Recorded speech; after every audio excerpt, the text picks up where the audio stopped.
Do you like conversation on a variety of topics? Feel like no one wants to talk about the things that interest you? Tired of only hearing the same political, sports, or catastrophe talk? Yeah, we feel that way too. Join two high-functioning geeks as they discuss just about anything under the sun. We can't tell you what we'll be talking about each week because we don't know where our brains will take us. It will be an interesting conversation though, so hang on and join us. Here comes the Relentless Geekery.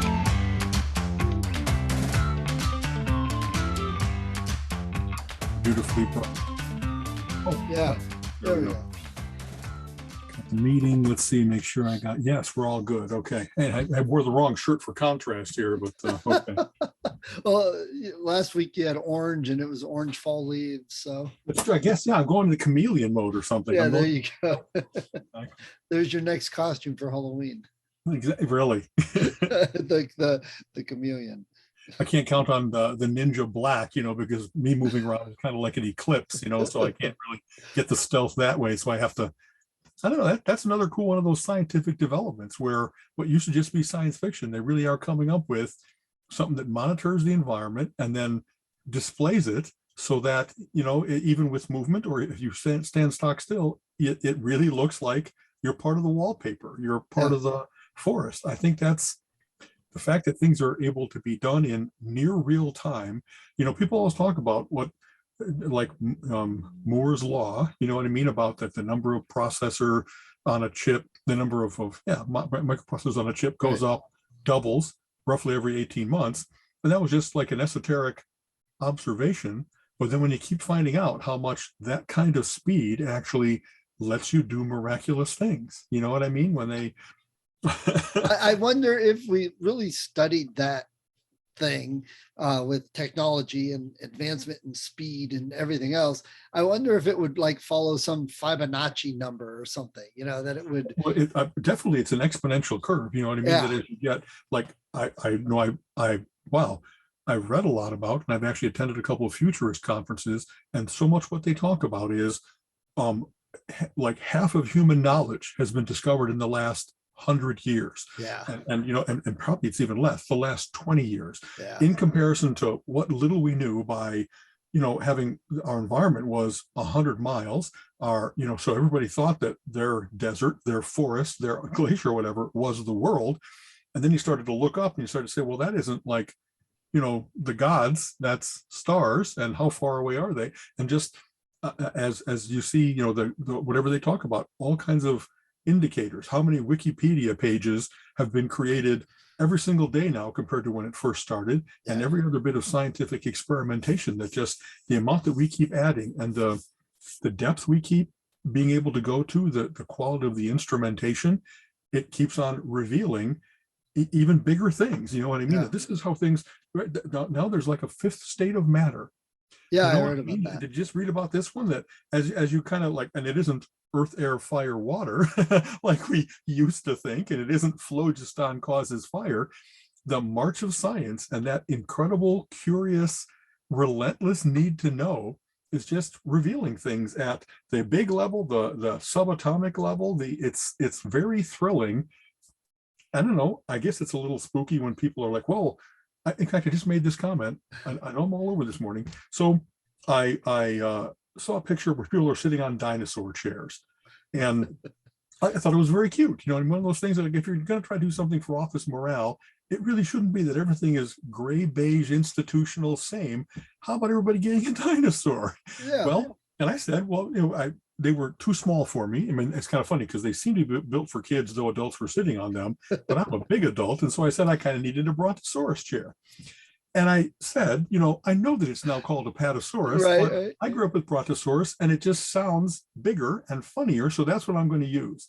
But then I went and looked it up, and actually they've revised that revision, that brontosaurus is now a sub branch of whatever the long-necked, the classic dinosaur herbivore, that apatosaurus is not the only thing in town, that they've re-added brontosaurus, and maybe Pluto will be added as a planet or whatever. That's good to know, because actually me and my cousin were just talking about this. We went trick-or-treating with the kids, and I mentioned before his grandson, who's 7, definitely will be in Mensa. We might bring him to one of the RGs sometime.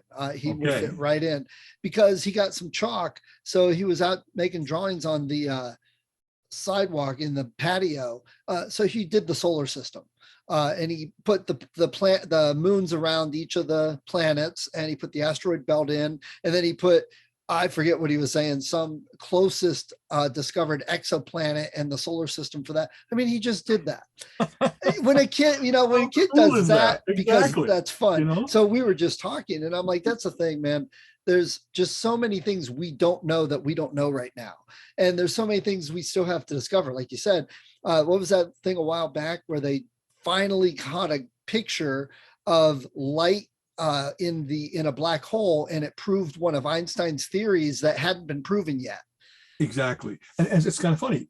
I love this about my wife. We watch all certain TV together, but then often we'll break apart, and I'll come up here and I'll watch The Sopranos or something like that because I'm catching up on that. And she doesn't really want to see too many guns and explosions. So then, but what she chose to watch was a documentary about exactly that, about how they captured a picture of a black hole. Wait, you mean the black hole where light and nothing escapes? They did it because this and this and this. How we do celestial observation nowadays is not necessarily looking right at it. It's looking at the perturbations with what we know about all the other natural laws around it and say there must be a planet crossing to make that perfect gravitic perturbation that would be why the suns aren't exactly the way that they should look, or that they just discovered one where a planet is orbiting like 3 suns, if I remember correctly. Oh, wow. That it's got this cool, like, interesting pattern where out of all the universe, everything has to happen because of the laws of large numbers. They found a place where, however the gravity works, is that it doesn't just orbit one single star, that it actually is enough caught in each of their gravity webs that it, how cool is that? That's sci-fi right there. Yeah, exactly. Like when long ago, I remember reading a story called Nightfall, by Isaac Asimov. That just stepping outside of, well, we have a 24-hour day. If you just start thinking about our other planets that have longer or shorter days, or that the planet doesn't rotate, but there's always a hot and a cold side, it takes you to different places in your mind. And his was about if you lived on a planet that actually had multiple moons, and when they usually are, they're in sync, so that there's hardly ever a time when there isn't moonlight. And that when it finally happened, that it really was the sky went dark, that the world kind of went mad. They didn't know how to deal with such a constant in their life. And we already have some traces of that here. If you don't understand science, you'll go to mythology, you'll go to craziness. So it's like, oh my God, the gods are angry at us. Oh my God, a dragon has eaten the sky. Whatever you're going to think about it. But the way he described it was, even in the face of all the science, that kind of, like when we went to see the solar eclipse, it really is an eerie feeling to have, okay, this is not the way the world is. There's a horizon everywhere. There's a sunset everywhere instead of in the west. Right. You know what I mean? The Right. sun rises in the east and sets in the west. And every other animal that's attuned to the natural world, they all got quiet because temperature dropped like 10 degrees in an instant. Because without the constant power of the sun, how much the world is affected by that constant thing. And it just was, wow, I'm loving this. And yet there really was a little unsettling aspect. Still that, I sure hope it comes back out, Yeah, because we really need you, Mr. Sun. You know what I mean?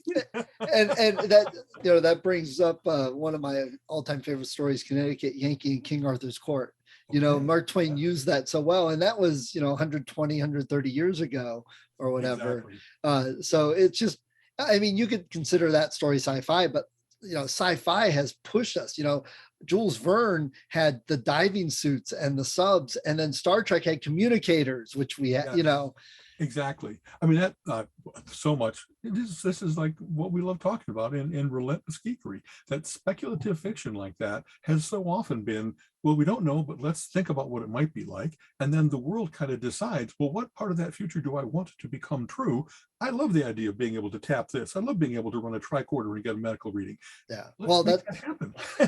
Like this, I got a two-way with radio, and then I got all that. Yeah. And seeing how that builds on each other, that once somebody figures out how to do it, then the whole world says, well, wow, look at what we can do now. We like I said, with science being better and better sensors and more small, like the minute that I remember seeing a movie probably 40 years ago, like with a lipstick camera.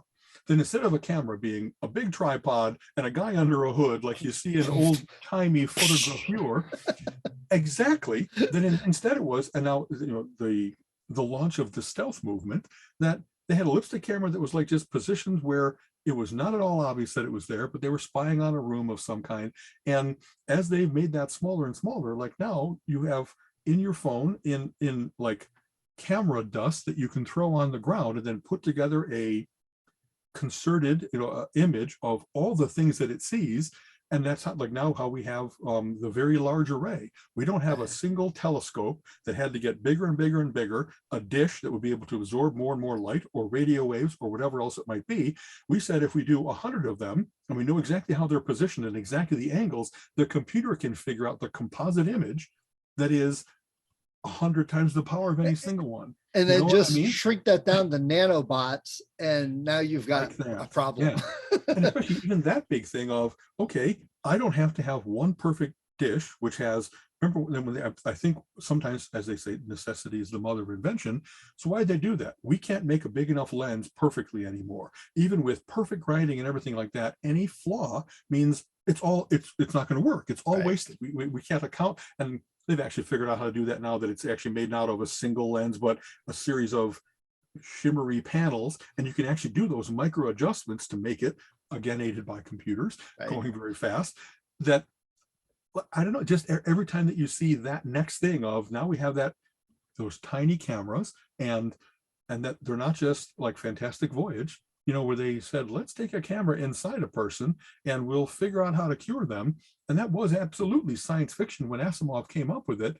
And now, I had that done. When I had my ablation, they sent a little camera in there and a little, heatable element, and they zapped so specifically parts of my heart that they fixed me. And like, well, wow, thank you, science. I can never thank you enough for figuring out how to do that without it being clumsy, stupid. We're going to go in there with a stake and pry your heart apart and hope that we can fumblingly fix it. Well, just the fact that they could detect it, first of all, because, with Halloween here, and I was in New Orleans, I've been diving into a lot of vampire stuff, the lore, the legend, the myth, what people believe. And New England, there was a big consumption or tuberculosis epidemic. Well, people they get drained. They look like they're losing blood. They're spitting up blood. So it must be a vampire. Must be a vampire. And, exactly. And so we've watched several vampire shows, and one of them was talking about this guy, I forget his name, and I haven't looked up the facts to make sure it's all correct. But basically, this guy was at these two wards. One was a free ward for people, and one was a ward for women giving birth, whatever, but lots of money. Well, there were more people dying at the one where it cost money and was expensive, but the free one wasn't. And the only difference was the doctors at the free one washed their hands in between everything. Exactly. Yes. So, I mean, he got put into a mental institute because they thought he was crazy. The other doctors. Before we all agreed that maybe things exist that are indeed smaller than the naked eye, like germs, and that it wasn't a curse. It wasn't, magic. It was, you just have to expand the scope of what you think is out there. We know that obviously there are germs. There are viruses that are smaller than germs. How do we contend with that? Yeah. And we saw that, recently with all the COVID, we got the people, like you said, saying, oh, you can't wear a mask because I don't breathe my own CO2. And it's like, wait a second, doctors wear them for 14 hours during surgery. Come on. Right. So it's not this, it's something we can prove right now instead of science that we don't understand yet and somebody's just guessing. These are people saying, well, I know you can prove it, but I still think you're crazy. This is a whole bunch of thoughts, of course, shooting through my head. We used to play a game called Go to the Head of the Class. Yeah. It was like desks that you'd move up based on answering questions and so forth, and it'd be first grade, second grade, third grade. And we recently replayed that, and I know I've also done this with like even older games. It was a level of science that I think is not being taught, a level of science, a level of history, a level of understanding of things that is no longer being taught in schools. And before this game, we had also played one that was like from the 1930s.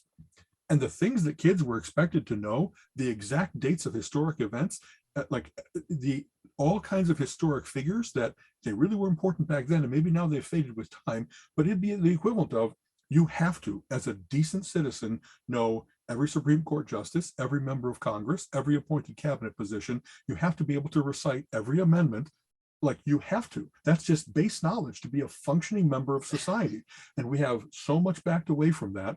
I know that they now teach to the test, but it seems that even the test that we're requiring, boy, it's gone down. Yeah. It's kind of funny. Well- Whenever I get to fuddy-duddy pronouncements like this, I don't want to be old man yells at cloud, but I think it's provable that the kinds of base knowledge that people have nowadays, you've seen all the things, can they identify all the states in the United States? When they think where Vietnam is, they put it where Florida is. 40% of the people that were given that quiz don't have a clue where things are on a globe. Right. They don't have a clue of that. And it's kind of funny. It doesn't have to be exact. You don't need to know 10. Get it in the right hemisphere. You just have to be able to say, well, what century was it in? And given 3 items, can you put them in order? And you kind of have to know.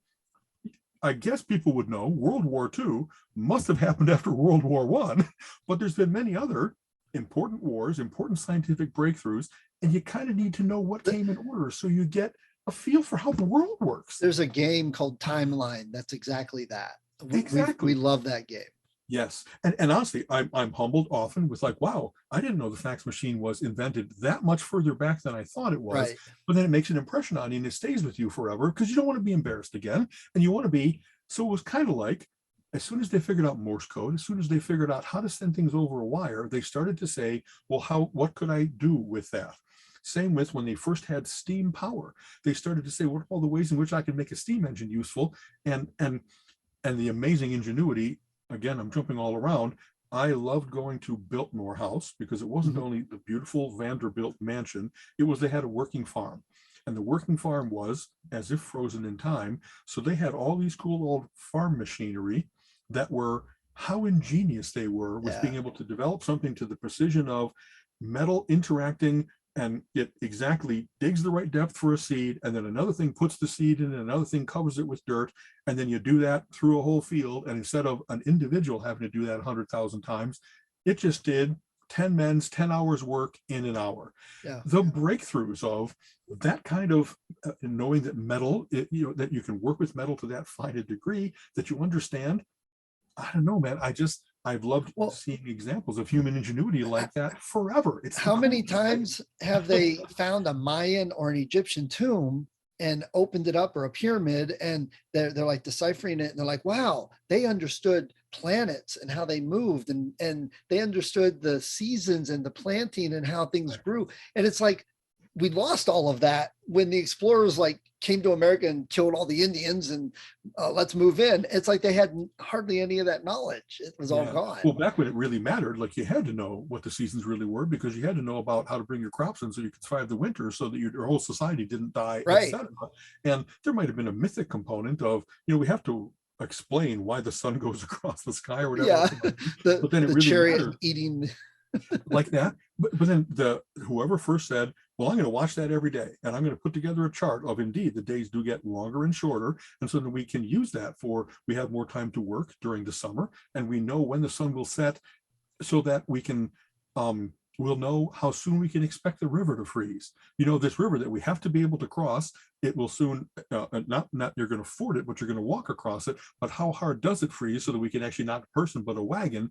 And they had to be very aware of their natural environment to survive in it. And so like that, when you see those old, I don't know, they had to come up with a counting system. And this is so much now, ontological things like, what do you know and how do you know it? It's the fact that they had to invent language, numbers, you know what I mean? Records, so that it wasn't just, and boy, a brutal statement, but I think it's true. A society that doesn't have the ability to do written records has to fall behind, right? No matter how good your oral tradition is, no matter how you have scholars that do the sagas and the troubadours that travel with news from town to town, it's the breakthrough of the civilization is movable type. The Gutenberg Bible is the biggest event that said there was a world before it and a world after it, and it Right. changed the world in unbelievably impactful ways. Yeah. And so just that, to be aware of fire really matters, the wheel really matters. When you learn about simple machines in school, it's kind of like, well, how interesting that now I know about an inclined plane and a wheel and a lever and that kind of stuff. But then just think of, well, that's how they were able to build bigger than they ever had before. That's how they were able to move things differently than they ever had before. The triumph over time, how long it took to get from one place to another, the amount that they could store because they could build better adobe bricks than ever. Right. And I know I'm jumping around from simple machines into other technologies, if you will, but like, how did we get to where we could go more than 10 stories tall? There's the Monadnock building in Chicago is the tallest of the last skyscrapers that were built not with girder and hanging concrete on the girders construction, but where you had to have, in order to get to go 10 feet tall, what was it, the base had to be able to support all that weight. So the base is like, I hope I'm not wrong, 9 feet wide in comparison to a foot wide at the top for the Right. walls. You know what I mean? Like we knew physics, we knew substances, we knew that concrete, and even that development of concrete, not mined stone, but being able to mix and set concrete and all those things that go into, wow, we gain capabilities. And then someone says, well, how can I go not 10 stories, but 100? I got to figure out, and I'm going to do it in a place where we might get weather. I got to make it so my building can not only go up that high, but actually moves with the wind, torques so that it doesn't collapse in a hurricane. It's just amazing the kind of ingenuity that's gone into all of these cool things. And we talk about that at times, that's one of those things that kind of sets people, these friends, those friends, whatever you want to say. But if we go to a Mensa gathering and we're talking about this stuff, you'll hear people quite often say, well, if we did that, and they get those thoughts, they get those ideas as a group. And I guess it surprises me sometimes when I find other people that don't care, don't think about it, don't stretch and wonder about that next big thing. And then they're just like, who cares? And it's a sad thing. You know what I mean? Like, so I don't know, over the last, let's say 30 years, I think there's been more and more biomimicry. You know what I mean? We haven't figured everything out. Sometimes we've looked at, well, how does the natural world do it? And if we, with available materials, can do Velcro, similar to, wow, that burr is really efficient in how it clings to clothing. How does it do that? And, one of the ones that was fascinating to me was, we've developed trains now that the reason they can go 350 miles an hour is not brute force. It's because we learned how to exactly model things that know how to be as if a bird diving into the water, and it doesn't splatter against the water, and it doesn't like when it dives, it goes in so cleanly that it's this perfect shape, beak to shoulders to back. And let's do that through the air. And in fact, if I remember correctly, one of the ways they were discovering the way high-speed trains work is usually they're in a culvert so that they're not buffeted about by surface weather, but they're actually in a more controlled environment, a big ditch, if you will. They were discovering that you still had to have places where they went through tunnels, and that when they came out of the tunnel, there was a sonic boom. They pushed air at such high speed that the act of then that air getting released, if you will, was creating a boom. And of course, then who wants to have that train in their backyard? We're not going to get 6 sonic booms a day. Well, they looked at, again, bird heads that were like, how does it get so cleanly in the dive, a chimney swift or a kestrel? I'm trying to think which ones they studied. And they were able to then model the exact nose of the train. So it's exactly that bird bill, and you know what I mean? And then it comes out cleanly, no sonic boom. And how cool is that? That someone said, there's got to be a way to do this, because birds fly 80 miles an hour. That's enough, perhaps, to be able to get a boom on a small scale. And yet they don't do that. So what are they doing that isn't like what we haven't figured out yet? Well, if they would hit 88, then, you'd really see something happen. Yeah, you're going to see some serious shit. Exactly. But then, again, it goes back to, you hear all the time that there's so many things in the jungle that we don't know and haven't discovered. That old Sean Connery movie, Medicine Man, where he discovered the cure for cancer and then they wipe it all out. And honestly, that's really coming true in a lot of ways. The biopharmacopoeia that we have in the various different things, that's a real, why should you not burn the jungles down? And just by being that more observant, and I don't know, as we understand more and more substances and chemical interactions and so forth, in our lifetime, we've had botulism go from being, wow, that's death, right? You don't, if you have that in a can, you die. Well, then they discover, well, actually what it does is that little bit of nerve deadening. And if we can put, nothing is ever only a poison, it's based on dosage. If we can get the right dosage, we can like relax nerves so that it gets rid of people's forehead furrows. And whoever first thought that said, okay, bear with me, but I'm going to inject you with a little bit of a deadly poison, but I think it's going to be okay. But they did the study that said, here's how neurotoxic it is. And at this 1,000 times, million times dilution, whatever it is, it's actually going to have just the effect that we want. And I know that like other thalidomide, that when it caused terrible birth defects back in the 50s, they're finding out that it might still have a use at the right dosage in the right situation. Tapeworms and various different like parasites in your body, they're finding out that they might actually be useful medically, that you'd actually want to introduce a tapeworm because it changes your body's chemistry in such a way that it overcomes, I don't think it's, maybe it's irritable bowel syndrome. I think it's something very specific that like someone kept thinking, it's not only a villain, there really might be some use if we can control this. And not a year has gone by where you don't read about something that we got to a certain point, had to abandon because we were clumsy in its use, and now we've become more knowledgeable and refined. And then you not only have to overcome, of course, that will it work or not? It's like, will it have none of the terrible side effects? Right. And that's what the FDA is all about. How do you get it without the side effects? That's right. That's right. Yeah. So, and right there, it's again one of those traits that not everybody seems to have, is looking at something and how can you use it? How can you change it? How can you modify it? Do you use it big? Do you use it little? I mean, look at sticky notes.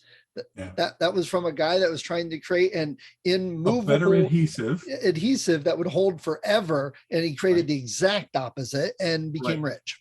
But exactly, but he saw failure. Hey, people really do want something that'll hold on just enough, but easy to peel off and not leave residue behind and all that. Exactly. I mean, that's a brilliant mind that can take that situation and say, well, what could this be good for? Right. I have to, I'm still in the market. I still am loving having my investments going on. One of my bright stars, I have done a little bit of rearranging lately, where I think I've mentioned before, part of what I'm trying to do with my investing is not just make money. It's to make the world a better place. I want to vote with my dollars to say, this med tech, this communications tech, this more efficient way of doing things that disrupts an entrenched and kind of evil market, I want all those things to come to be. So I vote with my dollars. One of the companies that I have some money in is called NovoCure. And what it is it applies electrical fields to cure cancer. And so first of all, oh boy, a field filled with charlatans. People have been for a long time saying, well, if you're worried about seasickness, wear a magnet. There's all kinds of things where it might have a tiny anecdotal bit of evidence behind it, but there's been no science. And because magnetic fields, electric fields, various different things that are invisible, to people's eyesight, they can believe or not believe without having to like go through the rigor of proving it scientifically.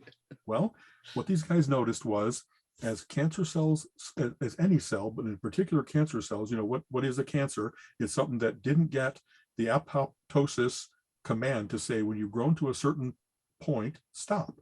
It's out of control growth. And so they discovered that when in the act, like this is at the cellular level, when you go through mitosis, the cell splits and creates two copies of itself and shares its little cell DNA and that kind of stuff, that there's an electrical part of that is a very specific signature of when the exact cell split occurs.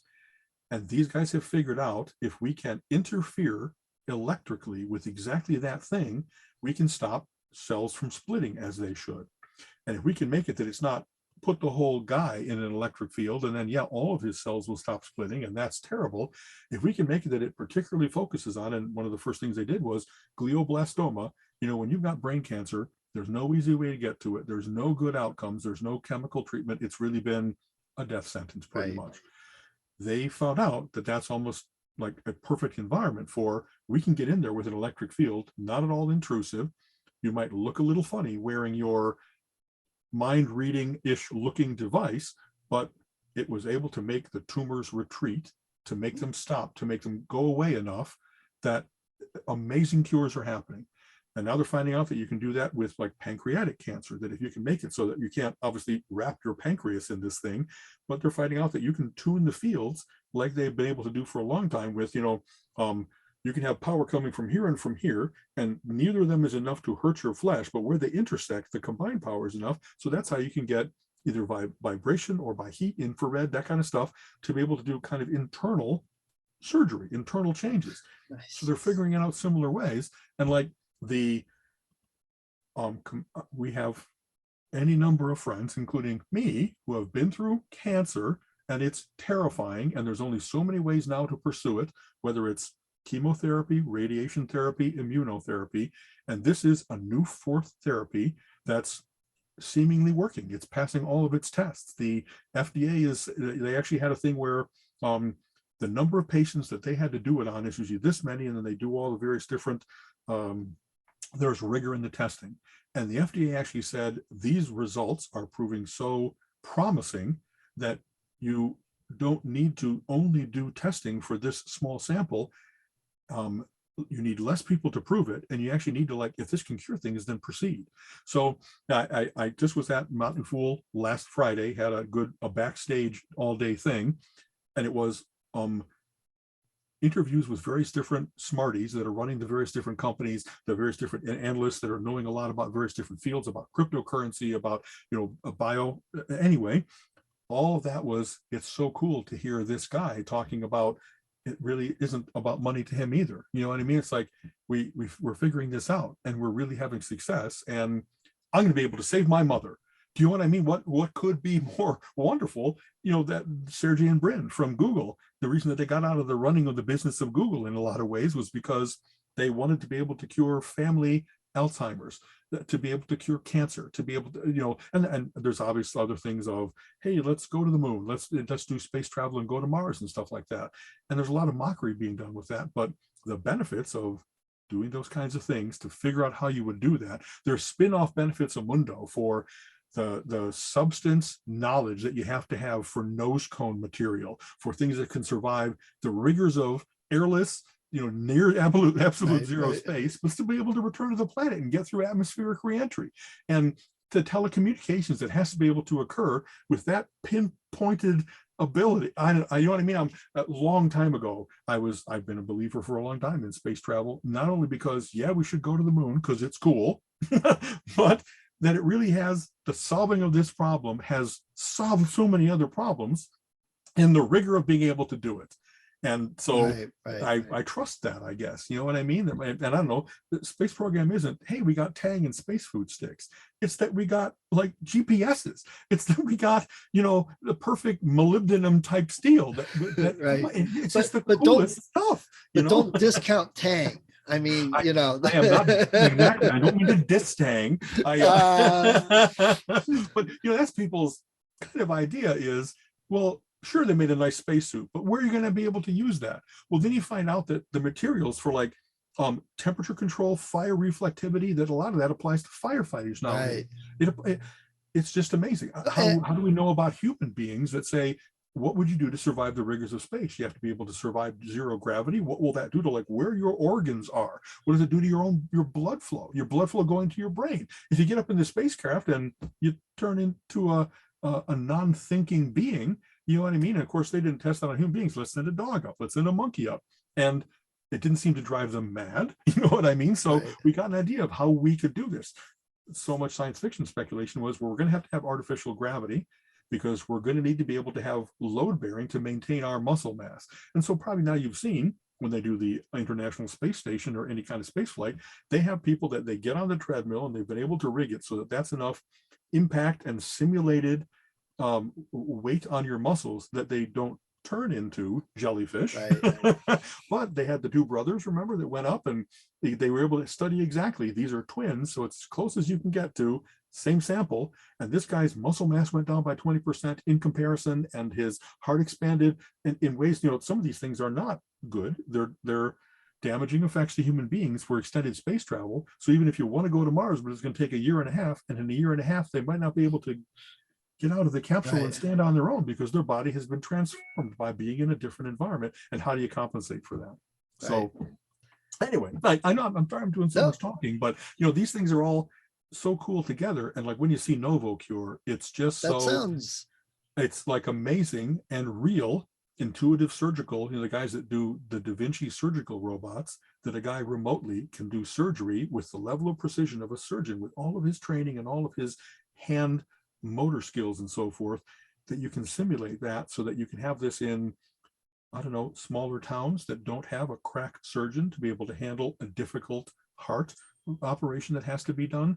right. It's just amazing to be able to have that robotized to that level of, it's not just picking up a box in a warehouse, it's operating at that amazing skilled level. And that's really cool. That's why when I hear people say, "Oh, I hate computers. I wish we didn't have computers."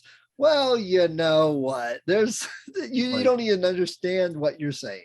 Exactly. Is there anything that doesn't have that nowadays? How does your fridge maintain temperature? Yeah.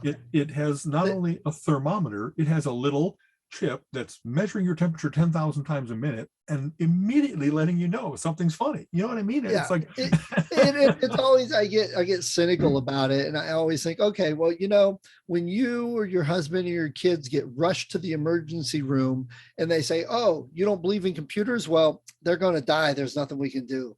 You'd be like, "Hey, no, do what you can. Get, you want all that computer equipment. You right, want exactly. those 50, Even if 60 it's years magic, of knowledge." use the magic. Yeah. Yeah. Well, we got a witch doctor over there, Yeah.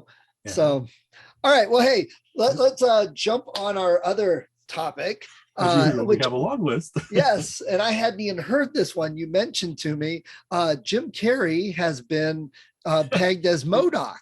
So at first it was only a rumor, but then it sure looks to be being confirmed, maybe by Marvel itself. So MODOK is a huge head that was grown by AIM to be a smart being that then overcomes his masters and actually becomes a Right. threat. I think it's let's see, mental organism designed only for killing or something So like yeah. that's what I think MODOK stands for. It's important to know these things, kind of.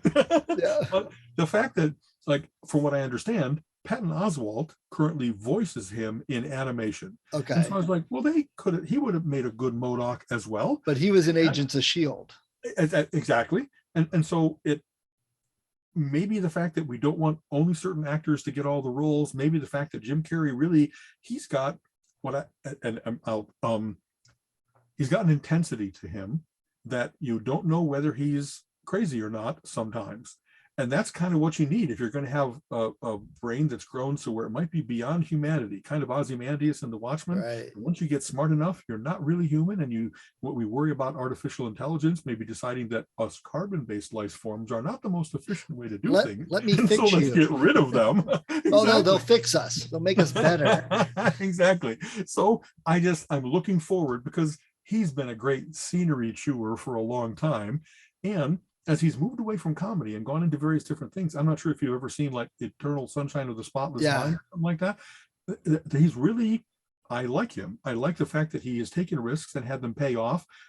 Even I saw Man in the Moon, and I'll tell you what, I really hate Andy Kaufman, but his ability to inhabit that was an amazing really, transformation. Really good. Yeah. So I'm looking forward to seeing what he did. When he was the Joker in one of the Batman movies, he was just over the top enough, especially compared to Tommy Lee Jones, who played Two-Face and was a little bit crazy but stiff. You know what I mean? It was there. I'm looking forward to seeing what they do there. And having said that, I just bear with me. I just saw another rumor. Who was it? Somebody that I really thought was going to be. As you know, the Batman movies have been good and bad, right and wrong, depending on who has been Batman and who has been the directors and who you talk to. And who you talk to, absolutely. There's been enough experimentation. Some part of what has always informed the current Batman movies is The Dark Knight Returns. It was a series by Frank Miller that really looked at Batman had been retired for 10 years and he has to come back because the world has really worsened. But now he's kind of like a grumpy old man, but he's still Batman, so he still has many of his capabilities. But once in a while, Batman has to take a pill because he's in so much pain in order to keep going. And so that's that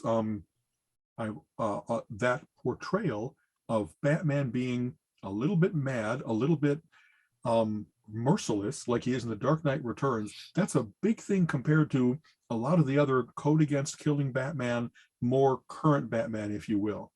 But what I read was, if they're going to make The Dark Knight Returns, what they should do is have Michael Keaton play Batman. He played him once. He has now so well, also similar to Jim Carrey, he's got that crazy in the eyes where you don't know what he's going to do. He's got such acting chops that he's been in all kinds of different roles. He played in a movie called Birdman, I hope you saw it, where it's actually, you're not sure that he's a hero or a nut, but he had that the right level of intensity and, you know what I mean, of heroism, if you will. And so him coming back as the grizzled, grumpy, that would be cool, still very capable Batman, that would be such a great idea. You know what I mean? Here's Batman, and then here he is older, and it really is, I just think that'd be a great idea. well, first a question with Jim Carrey and MODOK. Do you think they're going to do practical costume, like the big blow-ups we see at Halloween, or are they going to do CGI with that? I would think it has to be practical to some degree for him to move correctly. I think that I guess I'm curious as to how they're going to pull that off. Part of what Kirby often created were, like, you can't have Arnim Zola with his face in his stomach without doing that via CGI and stuff like that. And MODOK, same thing. It's a huge, 50 times as big a head in a little chair with his limbs kind of dangling, you know what I mean? Kind of vestigial organ type limbs and stuff like that. So how are they going to do it? If they have big zoom ins on his face and all of its mobility, he's got a very good rubbery face, and that's actually big on the screen, it would be very interesting. If it's not prosthetics, I guess it would still have to be, in order to get the wedge-shaped head, some combination of the miracle of CGI and that's expressibility. I'm curious as to how they're going to do it. I hope they don't go all CGI, because I think that would look too phony. They need some practical something. I mean, it's fine having a framework shape, but I think Jim Carrey as the actor would need that dimension, the weight, the size of it. There is some proof, like Andy Serkis doing, Golem, and doing, King Kong and stuff like that, that a human actor that can mimic those movements, a simian movement, a creepy movement, and they just, so it's not CGI, right? It's that, where they put little dots all over you and computer track that, and then can map that into a different form with all the right different bone structure and stuff. You can't really do, hey actor, come over here, we're going to chip away at you to make you more believable in this role. I'm hoping that it's something like that they computer map him and have it be that it's still very believable. The uncanny valley kicks in. Like, if you're going to have a big old head but it doesn't look right, people will, that's fake. And so you have to overcome the uncanny valley to make it that it really looks real. It'll be interesting. And so the next thing is talking about Batman, the new Pattinson trailer. And Colin and I had a long discussion on this, because I said, okay, this looks like a seriously psycho Batman. And he said, oh, I'm tired of the psycho Batman. I'm like, I don't think the Christian Bale or the Michael Keaton and all the other guys, they weren't real psycho. This one looks psycho. He looks as psycho as Joker. Honestly, I think I agree. And I haven't always enjoyed seeing the hardening of characters like that. You know what I mean? Wolverine has gone through various different phases of really being a killing machine or really having a heart. And so has Batman. And so we can start naming the characters that have kind of, the Punisher was created to be very much an anti-hero, mass murderer, but then if you direct him at the human trafficker people, go kill them all, go get them. So do you know what I'm trying to say? It's I in the same way that I thought nobody could out Joker Jack Nicholson, and then Heath Ledger kind of did it, I'm always looking forward to see what they do. I don't usually go in with, oh, he can't do it, that's not good. I was very curious, even from that very first Michael Keaton announcement, of just because I really had that, the Batman's not a well man, he's learned to play Bruce Wayne. He's really Batman, if you will, and Bruce Wayne is the genteel persona. Is the mask. That's the mask. So I'm curious. I don't know that I know Pattinson enough from other work to say, I know that he was like teen idol vampire type stuff. Yeah, he was a sparkly vampire. Embarrassing. You know what I mean? I didn't think that he was embarrassing in that. I thought that it was still okay. I could buy that. You know what I mean? There are some actors that I think are so light that it would really be hard for me to put them Right. into that role. Tom Holland would not make a good Batman. Maybe that's it. I mean, he's too boyish, if you Yeah. will. He's too like innocent and cheerful, and you need to have a certain grit and Right. tragedy in the guy. And it's not like Spider-Man hasn't been through tragedy, and yet his way of coping was the wisecracking angle, Right, not right. the brutalist angle. You know what I Right, mean? right, So right. it's So speaking of Spider-Man too, we know the movie's coming out in a little over a month for my birthday. That's what we're doing. yay, exactly. And we know it has to do with multiple universe, the quantum universe, Doctor Strange, and they're bringing Right. in some of the older villains and actors. So here's my thing. Here's what they need to do, and I would buy the 4K version of this movie if they did this, and I don't even have a 4K TV. Mm-hmm. So we're pretty sure Michael Keaton's going to be in that as the Vulture. The Vulture, right? So we're going through all these universes. Wouldn't it be sweet if he transformed into Batman, even just for a moment on screen in a Spider-Man movie? Wouldn't that be cool? See, I hope that the studios, and especially the people that are running them now, there's a possibility that it's not only about money and protecting the character, that they're such fans that they want to see that Ready Player One moment where every single video game character ever is on the screen. Right, that would Same be as sweet. Who Framed Roger Rabbit, same as Cabin in the Woods.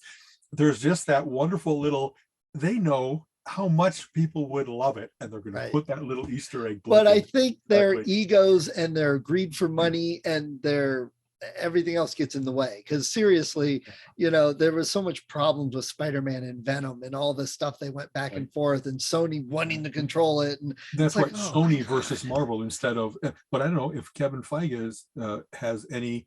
He has lots of pull in the industry now because he's got like 8 of the top 10 movies of all time money wise. Maybe he's the one, like Steven Spielberg has that ability to go and say, I really need to borrow both Bugs and Daffy, and you know what I mean, I need all the rabbits, I need all the ducks, and I think that he might be able to pull it off, as he's kind of proven. I will take good care of your character. I'm not going to doing this so I can sucker punch him. I'm doing it so that everybody can get. I always thought, whenever they have how many movies have had this big scene, let's go into the Justice League trophy room, and there's all the weapons and all the costumes and all the heads of villains and whatever else it might be, but they really should, Easter egg wise, put something that isn't from the Marvel, even from the DC universe in there, so that someone go, well, wait a minute, that's not Aquaman's foe, that's Submariner's foe, that's Atuma's helmet, or whatever else it might be. And I have never been the guy that like grabs that, stop motions my way through it to identify every single thing. And I've not read this, but I would hope that someone would one day reveal, wait a minute, that's from Doctor Who. It's not even from comic books. I love those things. I hope that they've been sneaky enough to do that. Right. And I know Lucas gets dissed a lot for his retconning and changing things in the movies. And I go back and forth. There's a few things I like, and some things I'm like, why did you change that? But I think, because we're pretty sure that there's a Fantastic Four movie coming out in the next couple years. I just read a little bit about that. Yeah. Exactly. So you know what I would love, that I don't think would destroy anything? Go back to the original Avengers movie when they're in New York, and just when they're flying by, you see the Fantastic Four on a building fighting some Skrulls. That's it. Just, they also were in on the battle. Yeah, exactly. Just that little bit would have been targeted. Exactly. Right. I'd be all for that, because it doesn't change the movie at all, but it enhances the Fantastic Four in the universe. That's a change I could get behind. But some of the ones Lucas did, that's a whole nother topic. So did you see? Oh, sorry. What? No, I just, honestly, one of the things that you've said that I've seen a lot of fanboy anger about is that it's kind of like the curious case of the dog in the nighttime. Sometimes what is there isn't as also important as what's not there. And if you're going to have attack on the Earth, and every single hero on Earth didn't defend the planet, well, where were they? Right. Were they just sitting out, having tea? No, they must have been lured into a different crisis that they couldn't be there, or at least that's always what I kind of think as people talk about. So while they're all fighting Thanos, wouldn't other villains have said, well, I don't want him to own the universe? So now they're bringing Kang as the next big bad, from what I understand. But there's all kinds of other cosmic beings, very evil, et cetera, et cetera. Like, there's no way that Dracula would sit back while another vampire took over the planet. You can't have that without, if you will, real comic book continuity, if not having the people that would appear in that situation, where were they? They should have, Endgame, You they know, should have had an outline of the Watcher just briefly in the background somewhere or watching something. all that Yeah. and saying, okay, I guess I didn't have to step in. You know what I Right, mean? right. So I heard that the Eternals is the lowest rated Marvel movie yet. I'm still going to go see it Yeah. because I love comic book movies, and I think there's some part of it's so funny that very much dovetails from what we've been talking about. From what I understand, like the way they present the Eternals, that they've been this in the background force of the world for a long time. Where were they? Where are Right. they not fighting That's the problem. Exactly. And So like Colin said, he's like, come on, you can't bring these all important big guys out that can do anything right. and then say, hey, come and watch Shang-Chi because he's interesting. Well, you know, Yes. I've said this for a while. I think the Eternals is a mistake for Marvel, but at least if they were going to do it, they really should have ramped it up better because they're dropping this whole new team that nobody knows. So of course nobody cares. We saw that with every DC movie. Yeah. Well, I'm hoping what they'll do is it really is possible that what the part of the mythos of the Eternals is that they operated in secret. They didn't want their Yeah. battle against the deviants to be apparent to the, if you will, the regular Earth people. They really felt obligated to let Earth development continue on its own pace and not have it be that they were worshipped as gods or et cetera, et cetera. So the fact that they maintained their stealth is going to be a big part of that movie. And then maybe, part of the unfortunate thing that happens there is if the Eternals were because of the Celestials that came to the planet to create them, another one of those things like really the Celestials wouldn't have interceded when Galactus came around, when Thanos came around, when the Molecule Man first appeared that controls matter. Right. You would think that, like, I don't know, there's a certain amount of, well, were they not watching? Are they handling so many different things that we are the smallest little pinky finger of the universe and they wouldn't care? You know what I Right. We care a lot about our planet being destroyed, but It's they like don't. every Superman comic or whatever, you see him hearing everything, seeing everything, and taking care of everything. But then you always have Batman fighting alone, except for Finest, Right, So right. it's like, well, okay. I I'm always curious as to, because even in comic books, not even in the movies, they've had different writers have a different take on that. You know what I mean? If you're really trying to monitor the world, but then you get you for sure it gets proven that you can't handle everything. So then you have to say, well, am I going to save people from this flood or from this tornado or from this virus or whatever? And you have to play God. You have to decide who lives and who dies. And there's any number of people that really couldn't handle that pressure. I just want to beat up bad guys in the streets of Gotham. I can't take the big view of I monitor everything and I choose that on that big of a scale. And so, you know what I mean? That's always been a very interesting existential question of Right. you can do anything, but can you do everything? No. Then you get the Flash, you get Superman, who really can operate at super speed. And could they just forever be that interceding force that really could get to everything if they wanted to, but they just have to decide, I can't rest, I have to continually refuel, I can have no relationships, I really have 24 hours a day, and eventually, I think if you're a human being, you'll go mad from no sleep. So then you have to say, well, I'm going to do everything I can with 16 hours out of the day, and for 8 hours I'm going to go into my sanctuary and kind of sleep in a coma to Right. recharge myself. And you know what I mean? There's very practical aspects to being amazing you would still have to deal with if you're using a human Right. as the basis of things. That's probably You know? why I like Spider-Man so much, because out of all of them, he seemed to always get his butt kicked, always get damaged and hurt. But sometimes they went overboard. It's like, oh, look, it's the third time this year he revealed himself because he had the flu, or Yeah. there's a balance. In fact, they did a real, the scale that they've been able to maintain of, he really does have obsessive villains, but they're not like with a, snap of their fingers, they can make him cease to exist, at least his villains, you know what I Right. mean? A lot of what they've done well in comic books sometimes is there's a certain, you've seen the power charts as to, you can't have the Rhino can fight Spider-Man because he really is strong, but kind of clumsy and that kind of stuff. But when you have someone like the Juggernaut, could Spider-Man even move him? You know what I mean? What effect could he have? But having said that, when they had Daredevil fight the Hulk or something like that, and that it was, wow, a very agile, fearless, dedicated, kind of crazy man, really could put up a pretty good fight against the Hulk until he got his hands on him, if you know Right. what I'm Yeah. trying to Yeah. say. And yet, so the nobility of that was what they were trying to portray. Not that it was a practical battle, if you will. And if I remember right, the Hulk actually has such respect for him that he doesn't just crush him and kill him. He's like, I kind of can't believe you kept coming at me. You know what I mean? You're so much a human flea in comparison to me, but you wouldn't give up.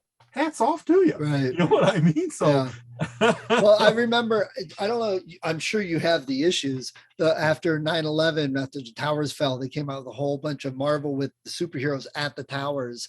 And Spider-Man was the last one. That's one of the most powerful 2 panels I remember, is the towers are coming down and Spider-Man's still zipping in the windows and pulling people out. trying to save people. Yeah. And Exactly he was that. the last fighter against the Martian invasion in the original Guardians too. They had That's his right. suit on Mars. So Exactly. that's, that's what I love about Peter. And he was a nerd. He didn't feel like he was all together. He thought all the other superheroes, he looked up to all of them, and Exactly. and yet he never gave up. He always kept going. That's what I love about Peter Parker and Spider-Man, definitely. I totally agree. I've spoken a number of times on comic books, and one of the things that I often try to get a chance to mention to how moving comic books can be. There's I think it's called the final chapter, maybe Spider-Man number 33, very early in his run, where he's buried under a ton of wreckage, and it probably is beyond him Yeah. to get out of this. I'm going to tear up now, but he won't give up, and he's like, I got to do it for Aunt May. I got right. She's dying. Yeah, it's the first time she's dying. And that's also exactly how many times is this innocent little lady? But isn't that what I mean? I know the new movie is semi based on this, but isn't that what gets Spider-Man Peter to try and make the deal with Mephisto to one more day, because Aunt May gets shot and she really is dead. Right. And he has to give up Mary Jane in order to get her. That's right.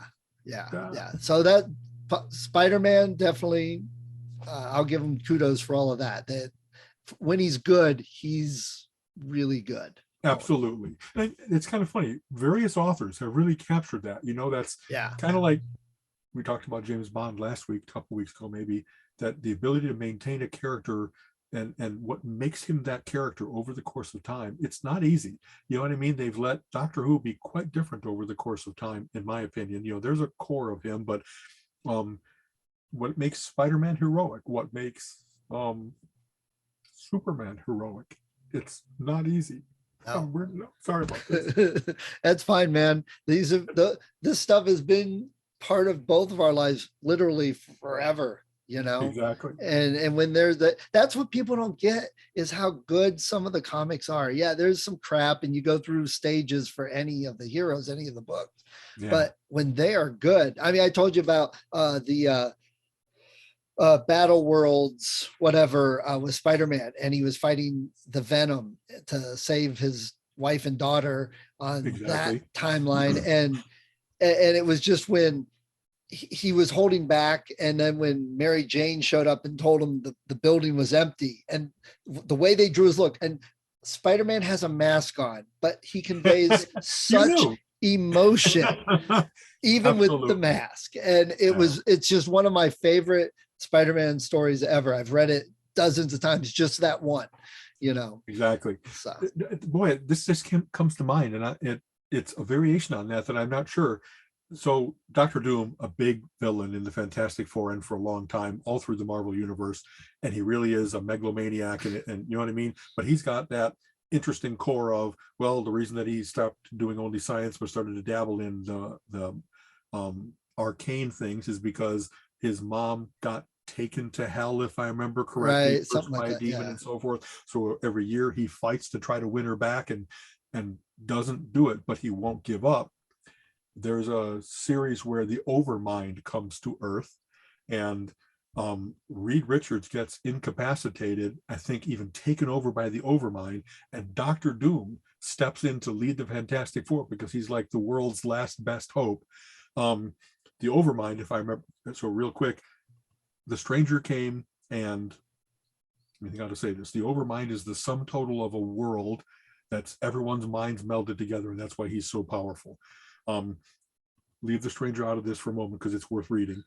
There's a scene where the Fantastic Four is getting their asses kicked. You know what I mean? They're only so powerful, but Doctor Doom won't go down. He's getting his armor beat off of him. He's getting his cape torn. I don't know why I'm so emotional this morning, but he goes down, as long as I can, I fight. And that's even in a villain that I'm not going down anymore. Right. Rocky, that whatever it is, that indomitable Rocky, will perfect. is Yeah. really important. You know what I mean? So, And that's the thing with Dr. Doom. wow. He's been up and down so often. Sometimes he's the biggest bad guy that causes the worst problems and they got to get rid of him. And other times he really is almost that anti-hero and, almost respectable it depends on the era, it depends on the story, but he really is up and down quite often. It's kind of interesting. This ties together a little bit what we were talking about. So much, a lot of what they do with Dr. Doom is when he goes away for a while, you're like, well, wouldn't he just be out of his megalomania, always trying to take over the world? No, they've actually shown where he's had a plan that he's been working on for 2, 3, 5 years. He had to manipulate all these events, make these scientific breakthroughs, inveigle his way into various different things, kind of like Hydra versus Shield or whatever.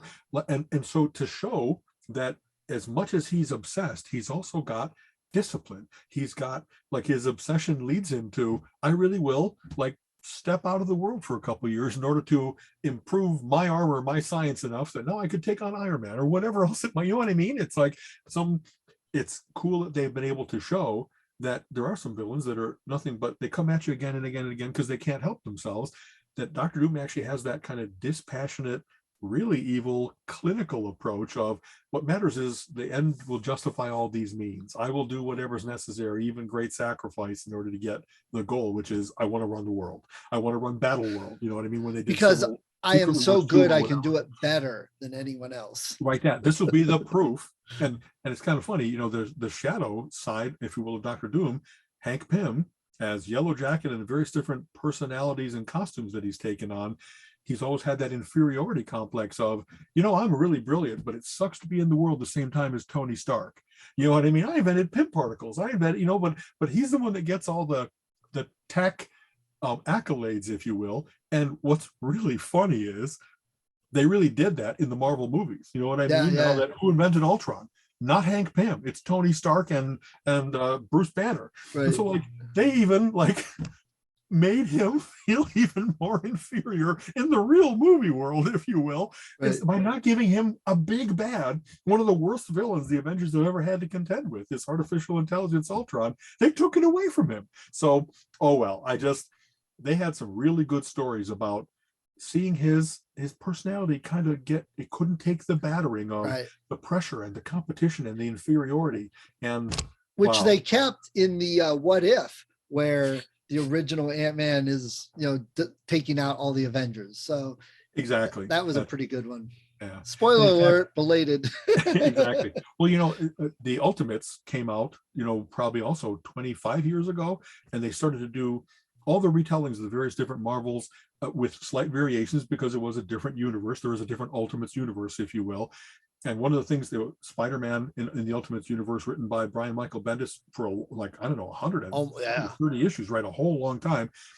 Also, in the Avengers, Hank Pym becomes so, if I'm going to not have a good time at work, I'm going to go home and kick the dog, kind of a thing. And in fact, he kicks the dog, being his wife. Terrible, but it led to the Avengers saying, you can't be a good enough hero to make up for the fact that you're being this kind of a piece of shit. And Captain America beats him within an inch of his life. Pretty much you can't have enough science, costumes, weapons, that I'm not going to keep coming at you because I'm not going to have a wife beater as in my sight. You know what I mean? It's in my, anyway, very, I love the what makes those real world, you know what I mean? That it's not only happy and hey, we're kids in a club, that there really was internal dissension as well as fighting against the villains and stuff. And a lot of that was captured very, very well. So, Ultimate Spider-Man, I loved that, has some really good art, especially the early issues. And that led that there's another example. You had that mega ultra goblin that was about to destroy Gwen in the Ultimate World, and Aunt May and the whole house that all the kids were in. And little old Peter, 16, they really made him look like a puny little thing. He kept going and it killed him. Right. And that one he died. But that's what inspired Miles when he got bit. So we got Miles out of that. Yeah. So bear with me, because Bendis, wasn't it like Mark Bagley, I think is the name of the artist? Yeah. I think because I shouldn't have only mentioned Bendis. I think that they were the same team for a long good run, and that Bagley really had that. There's a little bit of a Ditko-esque. He's very slight. He's kind of distorted. His body takes on, body doesn't bend that way type things, but for dramatic effect. And so you're exactly right. It isn't just Bendis's writing. Bagley's artwork was fantastic. Such an extended run. You know what I mean? That he really did great work.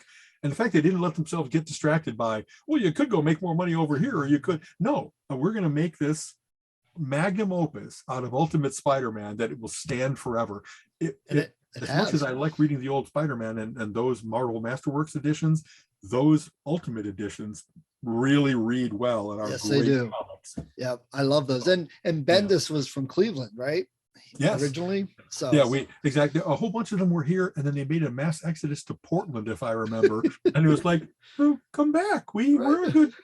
Right. It was, I think they left before I got to town, but it really was like, in the same way that I had a chance to get to know some Chicago comic book creators, I was kind of looking forward to, I'm sure we'll run across, and as long as I don't like totally over fanboy it, maybe they'll let me be amongst them. You know what I mean? Maybe offer to buy the beer.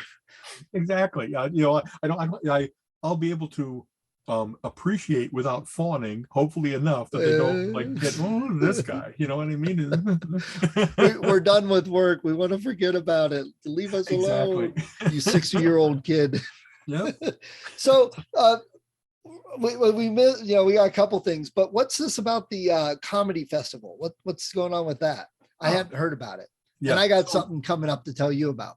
Exactly. Well, this is kind of interesting. Cleveland Comedy Festival has been running, I think this is its 15th year. It's never been, like a big one like Toronto or Montreal, New York, Miami, but it has, I actually, it's kind of funny. I did get to know the people that are behind it, and have become friends with them. And so it's been really cool. Like the way when they first announced it, Colleen and I love going to comedy. It's our favorite night out. They announced it and they had like 6 shows, Thursday, Friday, Saturday, and we bought tickets for every single one of them. And the first time that we showed up on that Thursday night, they said, we were looking forward to meeting the guy that bought every ticket. Nice. And so they've been in multiple venues, at Playhouse Square, at Hilarity's Comic Club. This year they're doing at the Odeon, which is a big rock club that hasn't had a lot of acts in it, but apparently it's a good space for it is stand-up comedy. And so not in the past they've had some big names come in like Todd Barry, various different headliners. This year it seems to be we've got enough good local Cleveland town that they're doing that. They've got a couple people coming in from like maybe New York or New Jersey. They've always had a talent showcase where they, hey, we're going to have 10 young unheralded comedians on, and then the audience will vote and they'll get a prize of some kind. Nice. They have, it'll be nice running. And if I remember right, it's from Wednesday to Saturday night, no Sunday, but Wednesday to Saturday. And we just got tickets for like the Cleveland showcase for Wednesday and for Friday night's headliner, and very reasonable prices, like 15 or 25 if I remember right. It's compared to other festival prices, which are usually much higher. So I don't know, we've seen them for 15 years, and when they come to town, it's usually like now, early November-ish, and we just there's no better night out than live comedy. You know what I mean? We really love it. So hats off to so that's it. I'm trying to think of, that's enough. If you're interested in good live Cleveland comedy, especially the Wednesday comedy showcase, which will have Bill Squires, Mary Santora, I'm an idiot. I really like and respect these guys, but there's like 6 people on the bill and all the names are not coming to mind. I should be able to bring it up. I'll look it up. I'll put it in the show notes. Yeah, exactly. It'll be really good. And then I think that maybe I didn't mention this when we were talking about what to talk about. So what's yours, please? And I might have to respond to. So we went 2 years ago, and they didn't do it last year, to this group called First Snow up at the Lorraine Palace Theater. Interesting. What they are is Trans-Siberian Orchestra cover band is what they are. So it's like seeing a Trans-Siberian Orchestra show, but that you can actually get tickets to. Right. And not for $78. Exactly. Less flash pots, but yeah, okay. 20, 30, and $40 tickets, I think. We went 2 years ago, The and Lorraine Palace Theater is a great place to see a Yes. show too. We've seen Arlo Guthrie, we've seen a whole bunch of stuff there. nice and okay. classic. It's got, Yeah. that old feel The to it old and stuff. Exactly. The Baroque style gilt on all Yeah. the walls and stuff it's like beautiful. that. And so we couldn't go last year, and we were disappointed. And Gina sent me a message, and I had just been thinking, and I went to look it up. So we're both on the same wavelength, and we're going to go this year again, because Remember the date? Is it like 1st of it's December? November 27th this year, I believe. So the is- weekend of Thanksgiving, I Yes. guess, right? Yeah. And I think that's when it was last time. All right. Honestly, can't thank you enough. We've seen a couple Christmas shows. We've seen Neil Zaza's, One Silent Night. We've seen Trans-Siberian Orchestra. We've seen Mannheim Steamroller. We really love those kinds of shows. Yeah. And I had not heard of First Snow. So Yeah. very cool. So Okay. I'll put it in the show notes, link to that, because we're going to go. And they're fun. Like I said, they play Trans-Siberian Orchestra music, except they're not actually Trans-Siberian. The full band, Yeah, exactly. it was a They good pay time, the though. rights to O'Toole and everybody else, but Yeah. okay. It was a good So time. we have, as long as I'm pretty sure it's not that same weekend, we're going to go see Kansas. Right. We're going to be at the People's Bank Theater in Marietta, so it's a bit of a drive, like 2-3 hours. But this is a great theater. We've seen a couple things there. It's we're looking forward to it being like, well, while we're down there, let's go Christmas shopping down at Tamarack. Let's go to the stained glass museum or whatever else. They have cool things down there. It's right at the confluence of the rivers, Ohio, Kentucky, and Pennsylvania, et cetera, et cetera. And then we also just found out about this. Neil Stevenson is going to be doing a reading at the Cuyahoga Public Library branch down in Parma. And Neil Stevenson is like another great cyberpunk author. He's done Snow Crash, he's done Necronomicon, he's done the Diamond Age, he's done Ream D, read me with the letters wrong. He's just really high quality stuff. The Baroque cycle is like 3 900-page books, if I remember right. You know what I mean? There's all kinds of good stuff. And I think he'll be doing like question and answer, reading a little bit about, how does he do?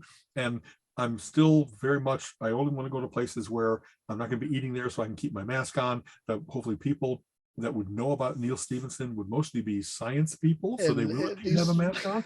And so, you know what I mean? A little bit of my worry about some shows is that even if we're all masked and stuff like that, we just have to be careful about what we're going to go do. Absolutely. We just missed Halloween for the first time in 30 years in Chicago because I just was a little bit still not sure that people are going to be rigorous enough, and there was no vaccine mandate, and I just didn't. What do I do? I play games and I chat at tables. Right, games. I go to pretentious drinking. Every one of those would have been aced by. How do you have no transfer of germs if everybody's touching the same meeples? You know what I mean? Yeah. So I was a little bit spooked by that. Absolutely agree. Next year, after plague years are over, we'll be back. I didn't hear about Neil Stevenson. I'm going to have to look that up because obviously can say I met that author too. Exactly. Honestly, and I've really discovered him early, and then each book he's written has been like a monument. You know what I mean? It's not just he keeps turning out little things. There have been fantastic ideas about like stateless nation states floating in the ocean as an information repository. It's been about what if computer power had been originated back in the steam era and how things would have changed in the world. He's had big ideas, and he plays them out very well. You know what I mean? You got to be ready to read. Yeah, exactly that. He is not an easy read, but he's absolutely a worthwhile read. And that's one of those weird things. When you read an ebook, you can look and see you're at location blah of so many, but that just seeing numbers doesn't mean anything. And I've read a couple books where I'm like, dear God, when does this book end? I've been reading it forever, but you don't have a clue really. You can't hold the book up. Right. Where's my bookmark? About 2/3. Okay. But the thing is, like if I'm reading with the iPad and the case on it, it's heavy enough. It's like those big books. So, reading at night, thump. Oh, yeah. I guess it's time for me to check out for the evening. Time to go to bed. I will mention this. I'm reading The Casual Vacancy by J.K. Rowling, who everybody has heard of because of the Harry Potter books. Well, she's done some stuff besides the Potterverse. And I got to say, I admire the craft of it. She really spins a good story, but the story itself is terrible. The reason that I don't read dramatic soap opera books is because there's no likable characters. Everybody has twitches and quirks and failures. Everybody is like, they're all struggling to get by. I prefer heroic fiction where you're doing things for a reasonable cause, other than I want a seat on this city council in a tiny town, but nothing matters more. And all the villainy that I'm willing to commit, shafting friends and lying and hiding things. It's really weird to read a book filled with dysfunctional characters and say, I wouldn't talk to a single one of these. I would be like, wow, and it's not because they're odd. I love odd and quirky. It's because they're nasty. It's because they're like, ugh, you know what I mean? Like, and even, oh well. So that's my review of Casual Vacancy. Is there you go. It's not my kind of book. You know what I mean? As I get into it, it's like I kind of want to find out what happens to various different characters, but I just feel oilier and oilier as I read this. Of like, is there anybody in here that's not damaged? God damn it.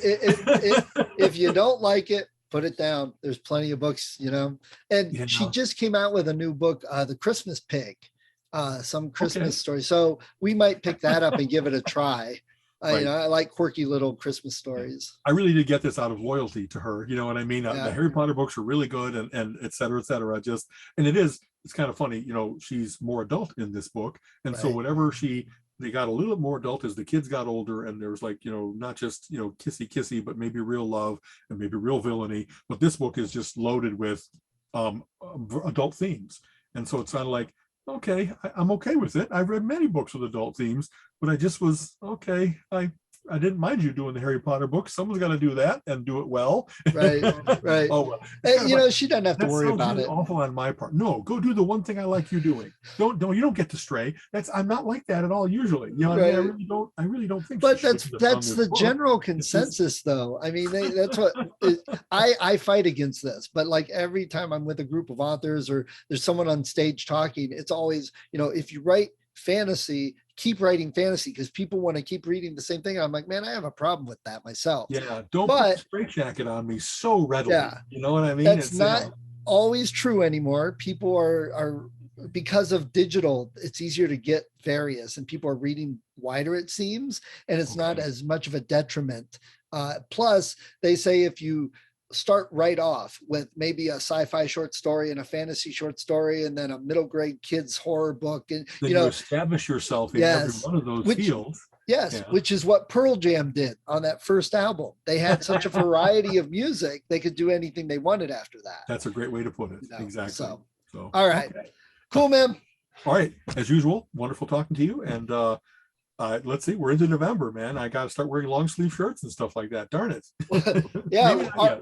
Our heater went out. We can't get the repair guy out here until Friday. So, oh boy. Yeah, it's not been horrible yet. So, okay. It is still 50s outside, not 30s at night. Unfortunately, I think as the week goes by, it's supposed to get colder. So you're really going to appreciate that come Friday. Oh yeah. But man, we found the best warm comforter at a Goodwill or a thrift store. And we threw that on the bed last night, and I was all cuddled in and found a cat laying next to me. And I'm like, yeah. And they know where the warmth is. I put my head out and I'm like, oh my gosh, it's cold out there. I feel like I'm camping. So we really are getting to that, especially this weekend is daylight savings time. Oh, yeah. So we've got the latest mornings, if you will, for this last week. And Colleen and I both, we woke up this morning. It was like, it's cozy in here. It's still dark outside. I'm just not, I don't care what my alarm just told me. I'm not getting up yet. Right. I understand. All right. So, all right, man. Take care. Talk to you later. Okay. You have been listening to the Relentless Geekery podcast. Come back next week and join Alan and Steven's conversation on geek topics of the week.